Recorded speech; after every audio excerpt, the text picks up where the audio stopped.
In Tuesday's election, a proposal to change the name of Dudley Square in Roxbury to Nubian Square was opposed throughout Boston, with no votes at 54%. But in Roxbury, the response to the advisory question was different, with almost 62% voting yes. To tell us about the results and next steps for the campaign is one of the supporters of the change, the chairman of the Nubian Square Coalition, Sadiki Kambon. Thank you very much for being with us, Sadiki. My pleasure, once again. First of all, just before we get into the numbers, we should remind people, I guess there was an understanding with the mayor about what kind of votes we're going to count in and in which way. So what was that about this question? Well, essentially what it was is that, and to his credit, Mayor Walsh said he felt that it was really important, seeing as how the square is directly in the heart of the black community in Roxbury, that the people of Roxbury should make the final decision as the determination as the name change or not. And so essentially there were certain wards and precincts that were identified that in fact would be the count per se to make that determination. And so citywide, I think we got like 45% of, but we didn't do any campaigning citywide. We just did it in those wards and precincts.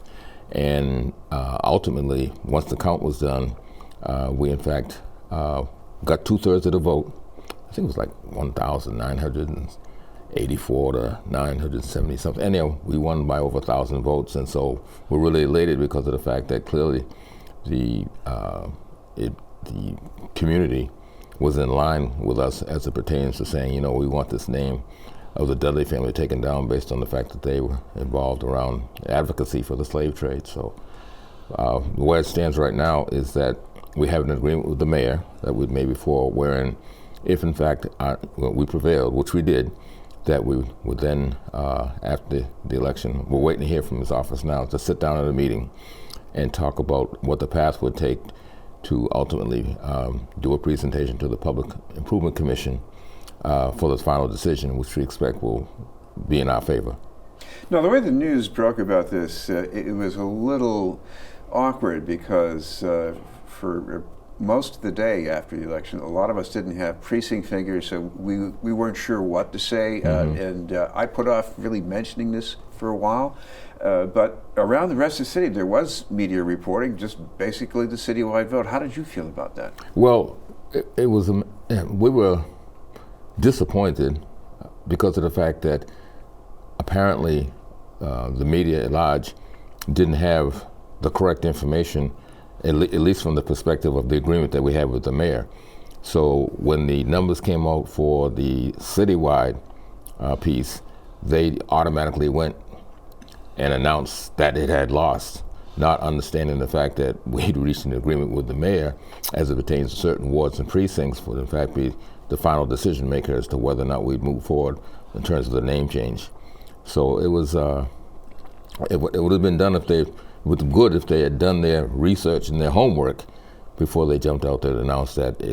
Because I noticed one blip from one station, they said the process had failed, and they moved right on to the next news clip without any more coverage, anything to discuss, Well, let me ask you about the process of putting a separate vote, because it was not a razor-thin vote, so it looks fairly decisive, but this is an election that did not have a big turnout. I think it was something like 16.5% citywide. There were some blanks on this, so when you come down to it, is this a really I guess, robust mandate for changing the name, would you say? Well, we felt it was because of the fact that the super voters came out. Those are the folks that they're always out there.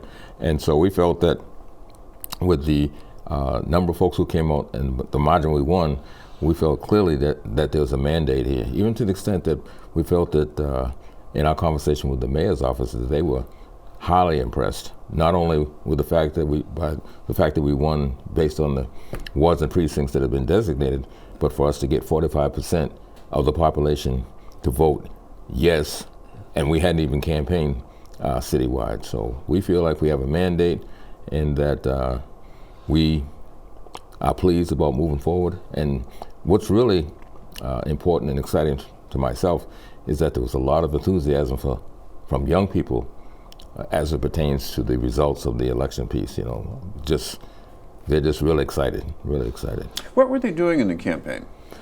We had them doing a variety of things, phone banking.